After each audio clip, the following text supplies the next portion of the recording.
Tiyempo naman sa tag-init ang napaagang outing ng mga gustong umiwas sa siksikan ngayong Holy Week break. Mula sa Zambales, nakatutok live si Ian Cruz. Ian? Yes, Pia, kung beach getaway na malapit lang sa Metro Manila ang hinahanap, baka itong Subic Bay na ang destinasyon para sa ating mga kapuso.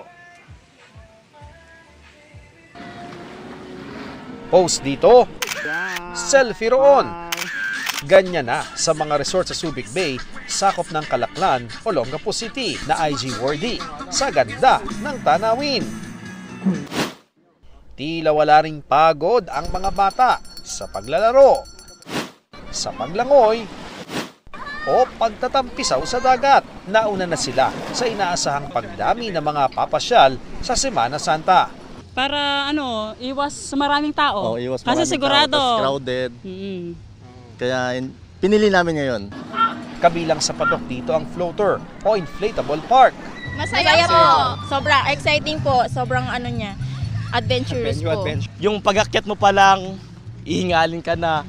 Pero gugustuhin mong umakyat kasi yun yung goal mo. Ang iba, chill lang sa dalampasigan.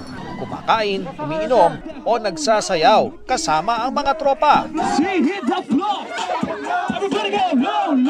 Kung more than chill ang hanap, pwedeng mag-parasail o jet ski at maki-island hopping.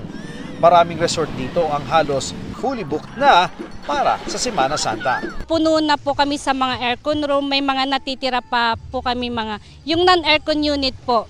Pwede po yung mga mag-walk-in, welcome pa naman po sila. Samantala, may grass fire namang sumiklab sa Calaklan Ridge dito sa Olongapo pasado 11 ng umaga. 1.5 oras bago naapula ang sunog na nakaapekto sa trapiko sa National Road. Pwedeng may nagtapon ng yosi, ng upos, or may nagsunog, or possible kasi dahil March ngayon, so baka mamaya dahil sa sobrang init lang. Pia, ngayong gabi ay kapansin-pansin na wala nagsiswimming dito sa resort na kinaroroonan natin dahil yan sa abiso ng management ng resort na baka maaring maraming jellyfish na talagang hindi po pwede para sa ating mga swimmers. At wag naman daw mag-alala, Pia, dahil nga ngayong gabi ay mayroong beach party dito kung saan pwede pa ring magsaya yung mga nagbabakasyon. Balik sa iyo, Pia. Maraming salamat, Ian Cruz.